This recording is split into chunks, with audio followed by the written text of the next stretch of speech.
Hi friends, काव्यास किचनमध्ये तुमचं स्वागत आहे। तर आज मी बनवणार आहे शिदोरी। आता तुम्ही बोलाल शिदोरी म्हणजे काय?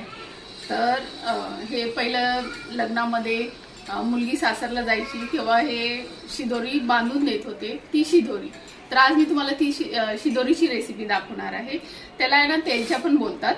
तर चला तर आपण कसं बनवूया ते बघूया। तर बघा मी आहे ना कढई ठेवलेली आहे तापत। आता आपण आहे ना त्यासाठी अर्धा किलो रवा घेतलेला आहे, बारीक रवा घ्यायचा आहे। तर आहे ना याला आपण व्यवस्थित असं लाल होईपर्यंत भाजून घ्यायचं आहे। रव्याला आहे ना चाळायची गरज नाहीये। तर हा रवा खूप साफ असतो, त्याच्यामध्ये काहीच नसतं।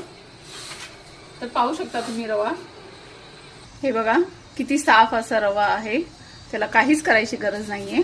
आणि मी हा बारीक रवा घेतलेला आहे। तसंच रवा आपला चाळून झाला, कढईमध्ये टाकून झालेला आहे। आता आपण त्याच्यामध्ये 2 चम्मच तूप टाकायचं आहे आणि रवा मस्त असं लाल होईपर्यंत भाजून घ्यायचा आहे, त्याचा कलर चेंज होईपर्यंत। तर हे बघा मस्त असं तूप टाकून व्यवस्थित भाजून घ्यायचं आहे। आता इथं मी साईडला एक भांडं ठेवलेलं आहे, त्याच्यामध्ये ना आपल्याला पाणी टाकून घ्यायचं आहे आणि गुळाचा पाक बनवून घ्यायचा आहे। गुळाचा पाक म्हणजे एकदम गुळ फक्त वितळवून घ्यायचा आहे। तर साईडला आहे ना तो रवा पण भाजायला ठेवला आहे ना, त्याला पण थोडंसं हलवत राहायचं आहे। तर हे बघा मी इथं गुळ आहे ना फोडून घेतलेला आहे, तुम्ही चिरून पण घेऊ शकता।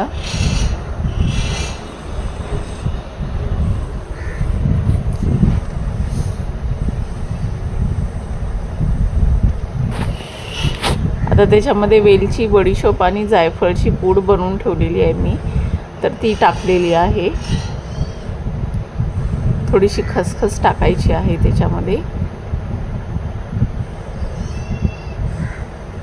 थोडंसं मीठ टाकायचं आहे।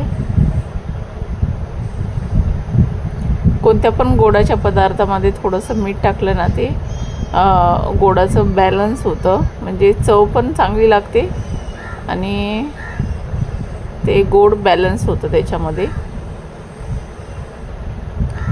तर बघा इथं आपला रवा भाजत आला आहे, अजून थोडासा भाजायचा बाकी आहे। तर असं स्लो गॅसवरती हलवून त्याला आपल्याला व्यवस्थित भाजून घ्यायचं आहे।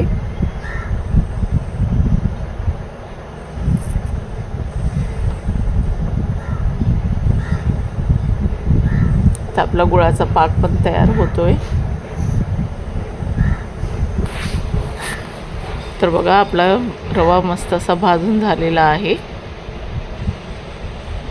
आता आपल्याला गॅस बंद करून टाकायचा आहे त्याचा रव्याचा। इथं गुळाचा पाक पण आपला तयार झाला आहे, याचा पण आपल्याला गॅस बंद करून टाकायचा आहे। तर ना हे थंड झाल्यानंतर त्या रव्याच्या याच्यामध्ये ओतायचं आहे। तर इथं मी साईडला पीठ मळून घेणार आहे। तर मी अर्धा मैदा आणि अर्ध गव्हाचं पीठ घेते। तर तुम्ही नुसता मैदा नाहीतर नुसतं गव्हाचं पीठ मध्ये पण करू शकता।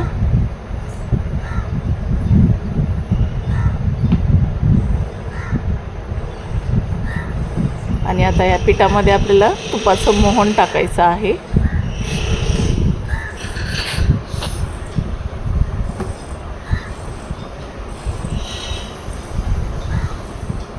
दोन चम्मच तूप घेतलेलं आहे मी। तूप असं कडकडीत गरम करून घ्यायचं आहे। पिठामध्ये थोडंसं मीठ टाकायचं आहे। तूप कडकडीत गरम झालं की आपल्याला ते पिठामध्ये टाकून घ्यायचं आहे।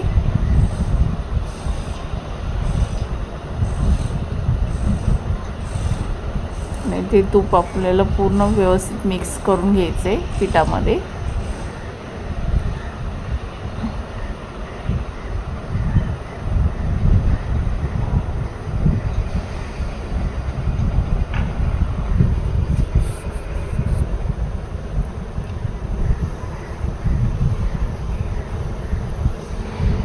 तर ना हे गावाला आहे ना आमच्या देवीला नैवेद्यासाठी पण बनवतात. तर हे लक्ष्मी आईला आहे ना नैवेद्य लागतो तेलच्यांचा. तर गोंधळ जागरण असो, देवीचा प्रोग्राम असो, हे आमच्या इकडे बनवलं जातं.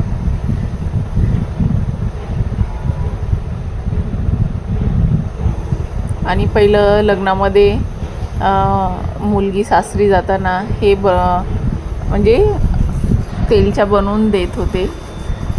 असं तिच्यासोबत म्हणजे शिदोरी बांधून द्यायची असते. लग्न म्हणलं की सगळ्या बायका जमा होऊन ही शिदोरी तयार करायचे पहिलं.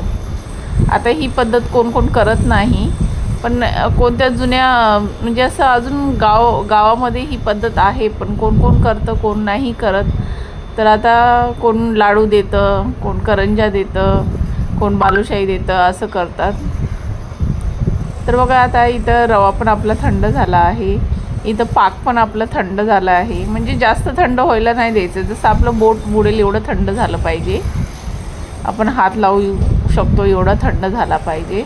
आता तो पाक आहे ना रव्यामध्ये पूर्ण ओतून घ्यायचा आहे आणि हे सगळं मिक्स करून एक अर्धा तास आहे ना भिजत ठेवायचं आहे.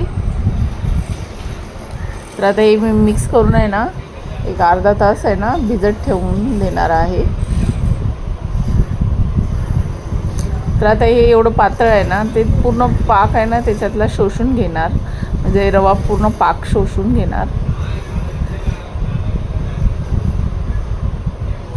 तर मी अर्धा तास ठेवला आहे. तर बघा अर्धा तासाच्या नंतर मी खोलून बघते, तर हे बघा असं सुक्कं सुक्कं झालेलं आहे. तर हे असं सुक्कं झालं पाहिजे, एकदम थोडं पण ओलसर नाही पाहिजे. तर बघा आता मी इथं आहे ना पुऱ्या लाटायला घेते.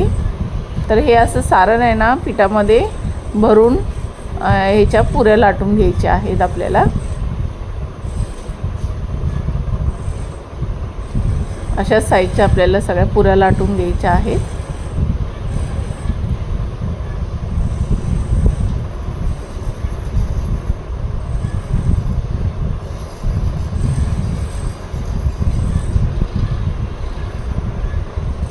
अजून पण हे कोणत्या कोणत्या ठिकाणी केलं जातं.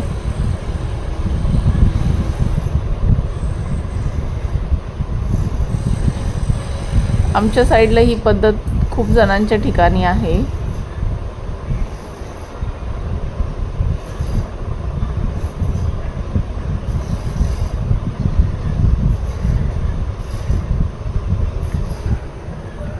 तर आपल्याला ह्या पुऱ्या आता तेलामध्ये फ्राय करून घ्यायच्या आहेत.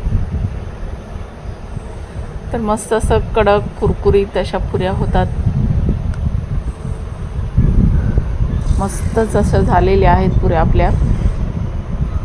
तर आता ह्या इथे मी सगळ्या पुऱ्या बनवून घेणार आहे. हे बघा खूपच छान. या चला तर मग बाय.